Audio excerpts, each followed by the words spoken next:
Hello and welcome back to another video. I'm Booster John, and today I'm going to teach you guys how to send your pistons to the moon in 7 easy to follow steps. Now you may find yourself asking, how do you have any credibility when talking about intergalactic piston space travel, IPST for short?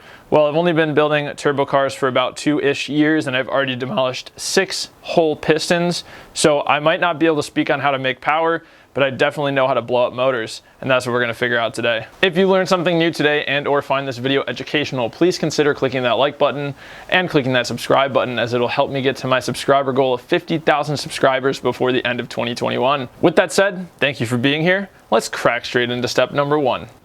Firstly, you're going to need to acquire a car that has a stock engine and a manual transmission. Now, an engine with reinforced internals is optional, but it will make sending your pistons north of the stratosphere slightly more challenging. My vehicle of choice has been a 1993 Honda Civic EG hatchback with a 1.8 liter B18B engine out of an LS Integra. This engine is capable of making some pretty efficient power for a stock engine, so this is a great starting point.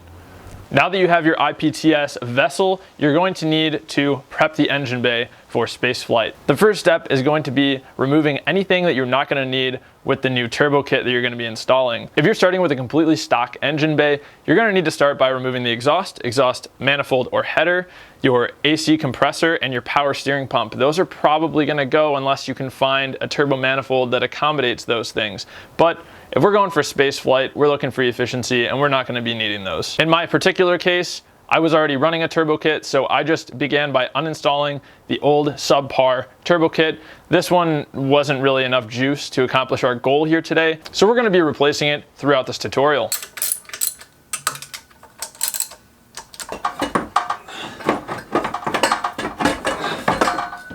All right, poopy kit, be gone. Step 3 is where it really comes down to the finer details. First, you're going to want to start by finding a high-flowing turbo manifold. I went with a tubular ram horn style manifold from 1320. Next, you're going to want to get your hands on a very large turbo, one that is far big enough to outperform your engine. Thankfully, Max Speeding Rod sent me out a replica 3076R. If you guys are looking to blow your shit up, I mean, traverse the stars like me, look no further than Max Speeding Rods, as they have thousands and thousands of aftermarket parts available on their website. It's the perfect place to find parts for your budget build. If you need a turbo, they've got it. If you need connecting rods, they've got it. If you need coilovers, they've got it. Anyway, you get the point. Max Speeding Rods has everything that you're gonna need for your budget build. In my case, the turbo I went with is perfectly suited for sending my whole motor skyward. It's large, meaning it can always boost more than what the motor can handle, and is water cooled, which is going to increase the longevity of the turbo. I'm really excited to see this thing down the road. Thank you so much to Max Speeding Rods for supplying the thrust for this animal of a turbo kit. If you guys are interested in any Max Speeding Rod car parts, there is a link in the description down below, as well as a 5% coupon code to everything on their entire website. Dude, that is a spicy looking tamale. Where's he going? Where's he going? Oh, ow. Oh, bro, there's legit metal shavings in the coolant. What does that even mean? Like, what is that in there? I have no idea. Speaking of water cooling, if your turbo allows for water cooling, you're going to need to find a way to supply coolant to that turbo. The obvious choice is just to find a way to incorporate your turbo into the engine's existing water cooling loop. But if you want to be a freak, you could try to make some kind of like external water cooling pump radiator, like heat exchanger setup thing. We're not going to touch that with a 10-foot pole today, because our goal is to put holes in the block as efficiently as possible. First, you need to find a place to get coolant from. I chose this block port adapter. This is going to adapt my block port to a 6AN fitting, which I can then run a 6AN hose from the block port to the back side of the turbo. Then I drilled a hole in my radiator, allowing for a 6AN bung to be welded onto it, to then run a line from the radiator to the front side of the turbo, thus incorporating the turbo in the engine's existing water cooling loop. That was a lot of words. This is the most efficient routing for my setup. Your installation may vary slightly. That was actually way more pleasant than expected. I was pretty nervous to do this. Oil feed, coolant return, down to the rad, oil drain, and coolant feed. That came out really good. That really did. That's the best AN work I've ever done. I normally am not very good at AN, but I did not mess up a single time. So the turbo is plumbed as far as cooling and oil. Now it's time to install your boost control system. I know. Why would we want a boost control setup if our goal is to send pistons to the moon. Well, most manifolds already have a spot for a wastegate, and since I don't have a welder in sight to weld it shut, we're gonna go ahead and just install that wastegate just so it takes up that hole. No, not the wastegate, no! I chose to go with an eBay replica of a Tile MVS 44mm wastegate. With the insanely high pressure springs that this thing comes with, we should be able to make way more than enough boost to absolutely obliterate this engine. Yeah, it just rests in there and kind of like falls into that groove in the V-band. Cool. That's it. Now that we have the wastegate installed, we need a way to build as much boost as quickly as possible. Yes, a lot of people run manual boost controllers because they're simple and easy to install, but in this case, we want that wastegate to stay completely closed until we hit target boost, which manual wastegates sometimes fail at. So we're going with an electronic 3-port Max solenoid. It's AEM branded. Just get the Mac one. You don't need to get a name brand one. It's literally a Mac with an AEM sticker on it. Anyway, this electronic boost controller will keep the wastegate completely shut until we hit exactly our target boost. Therefore, we will build boost as quickly as possible. Next, we need to wait for our boost controller to see how much boost the turbo is making.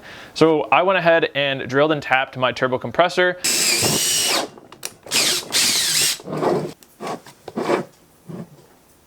There we go. I know there's a big debate on where you should get your boost reference from. I just went with the turbo compressor because there would be way less vacuum lines in my setup, but feel free to get your boost reference from wherever you see fit. Now I'm gonna show you how I wired in my electronic boost controller. If you'd like to skip this, there's a timestamp on the screen, or you can click the link in the description down below in the table of contents to take you to the next chapter of the video, which will be step 6. There's 2 wires that come off the boost controller. They're basically the same, doesn't matter which wire you use for which purpose, but they both need to be wired into the ECU, or, well, they both need to be wired up. Anyway, I have already run a black wire and a white wire through the factory loom, and then through into the firewall right here, through this hole. Each of these wires is going to connect to the wiring on the boost controller. One of these wires has to be run to a 12-volt power source.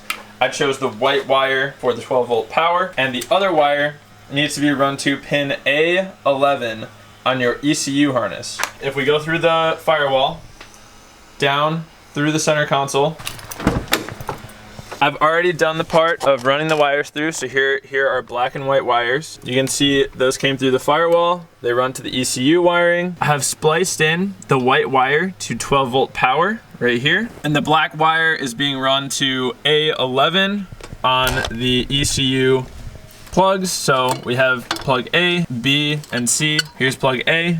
You're gonna have to pull up a wiring diagram if you're gonna do this yourself. I actually depinned the wire right here for the AC compressor clutch because I'm not using AC and I needed a pin. So I depinned this one, I stole the pin from it, I put it on this black wire, and I plugged it into pin A11. So now I have this black wire running from A11 to the boost controller, and I have the white wire running from 12-volt power to the boost controller. So everything wiring wise in the ECU end of things is taken care of. I just have to clean up this mess now, put it all back away, and then come back up front, solder the wires to the boost controller, and mount the boost controller. I'm gonna hold off on doing this until I have the mounting bracket for this boost controller. It's gonna be here later today. I'm pretty happy with how all the wiring went. I started at like 7:30 last night, and I'm pretty much done. It's coming along really nicely. The rest of my parts should be here today, so I'm so excited for those to come in so we can mount the intercooler, plan the intercooler piping routing, and just really start to see this build coming together. Here we are at one of our final steps. We're so close and ready for orbit, but we first have to select an intercooler. Now this might feel really overwhelming because there are literally hundreds of different intercooler configurations on the market, so your goal should be to find one that minimizes the amount of piping that goes from the turbo to the intercooler, from the intercooler to the throttle body. Thankfully, my friend Caesar sold me his super nifty single backdoor intercooler from Full Race. This intercooler is super awesome because how it mounts allows me to just run one silicone coupler from the intercooler straight to the turbo compressor, and then from the outlet just straight up to the throttle body. It's super easy. It also has a really trick V-band mount for a blow-off valve. Caesar also sold me his blow-off valve, which is a purple tile blow-off valve, which I think is gonna look awesome just sticking out from the bumper.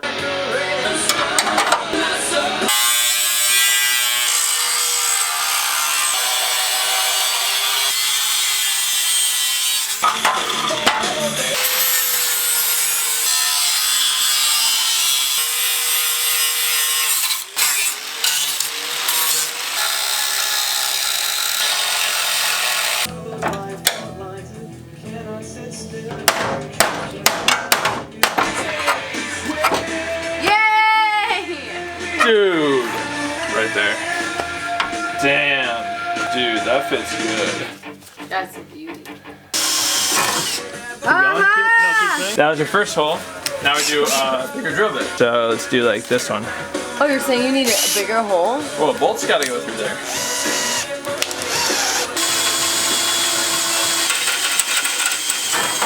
Come on, push hard. There you go. You feel that? Yeah. Push harder. You're so close. You can do it. I'm done. You can Look do at my it. hand. I know. Go, push. Whole body. Oh, wait, I kind of almost got Yeah, it. you're almost through. Look, you just Okay. got a little left. Okay. So close. Come on. Good. Nice. All right, now we gotta do that again. That's you. Right in that slot. Beauty. Ringo. Dude, that shit is sick. Excellent work. You too.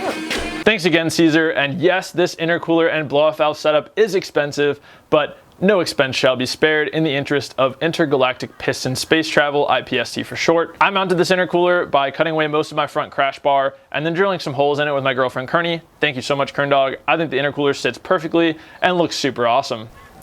And lastly, with step 7, there are a few extras on this list. You're going to need to upgrade your fuel system. Injectors and fuel pump are a bare minimum. I already have a Walbro 255 and South Bay 750cc injectors. Next, you're gonna need a way to tune your car's computer to allow for maximum boost, maximum power. Again, I already have a Honda S300 installed in my ECU, so I am good to go on fuel and tuning. Now that the stock LS engine has everything it needs to literally explode, it's time to drop the car off at my favorite performance shop in Elk Grove Village called Rudd's Racing. Rudd's Racing in the next episode is going to be finishing all the fabrication, making an exhaust, making a wastegate dump, welding intercooler piping, welding a bung onto my radiator. Thank you guys again for spending your time with me today. If you enjoyed this video, please consider hitting that like button and hitting that subscribe button, helping my video do better and helping me reach that subscriber goal of 50,000 subscribers by the end of 2021. I appreciate you guys a lot. Thank you for being here. And as I always say, boys, let's remember to plan, commit, execute, and attain our goals and achieve space flight, I guess. Let's